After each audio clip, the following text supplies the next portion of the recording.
La mort vient par un serpent, ok? La vie vient aussi par un serpent. Donc, voilà le mystère femme. Donc, ça, c'est le serpent qui mord et qui cause la mort, ok? Et ça, c'est le serpent qui avale. Parce que quand l'homme et la femme font des rapports sexuels, la femme avale l'homme. Donc, la femme absorbe l'homme. Donc, ça, c'est le serpent qui mord. Ça, c'est le serpent qui absorbe.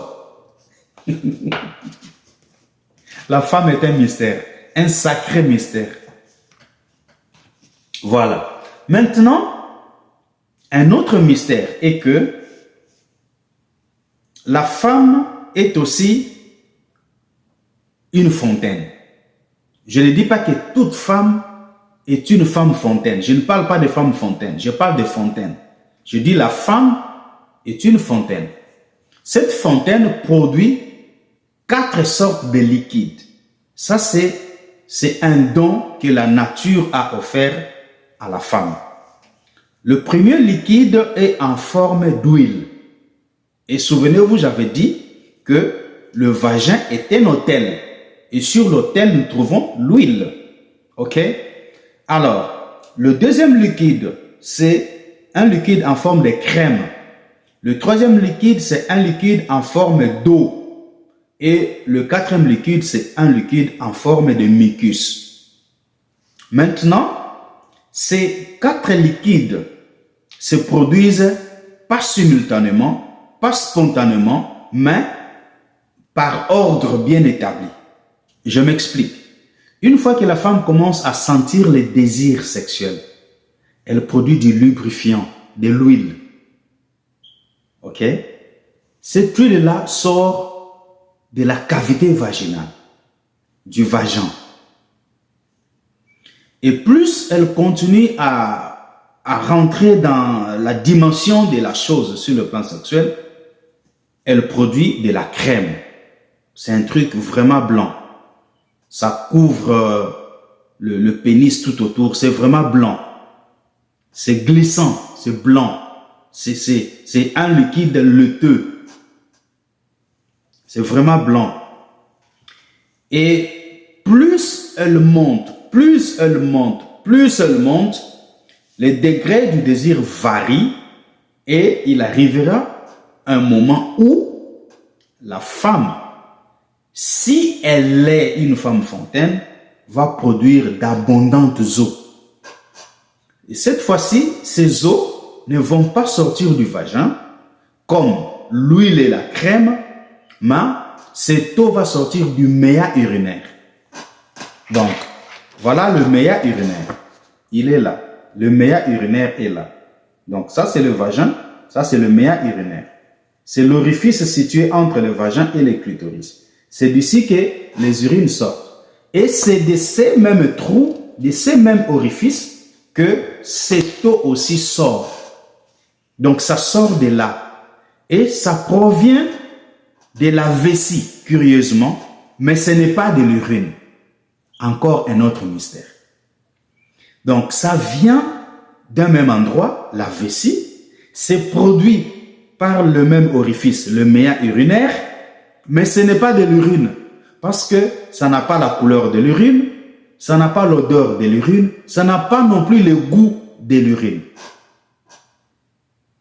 J'ai fait toutes ces expériences-là et je sais de quoi je parle. Alors, cette eau-là sort en abondance. Il y a de ces femmes qui mouillent les lits. Il faut des séchoirs, il faut beaucoup de manipulations et autres pour s'en passer. Et à la phase d'extase, à la phase où la femme utilise le 5e chakra, qui est le chakra gorge, c'est là qu'elle libère du mucus. Ces mucus ressemblent exactement au sperme. Ok? Au sperme que l'homme libère pendant l'éjaculation, mais en faible quantité. Cela explique qu'il y a une grande différence entre l'éjaculation féminine et le phénomène femme fontaine. Je m'explique. L'éjaculation féminine se produit à partir de la prostate de la femme. Si vous ne le saviez pas, la femme a aussi la prostate.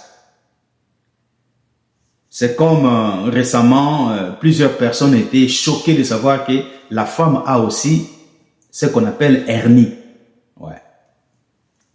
Donc, ça, c'est produit par la prostate des femmes.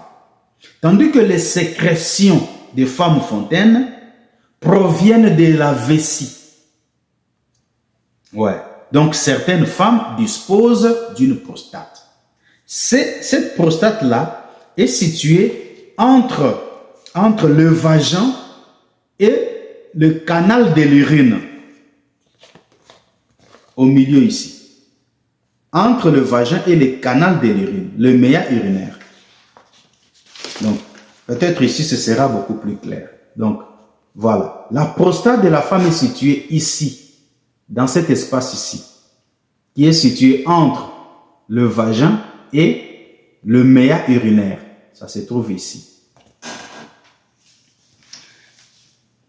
Alors, cet éjaculat produit ce que nous appelons les glandes de Skene.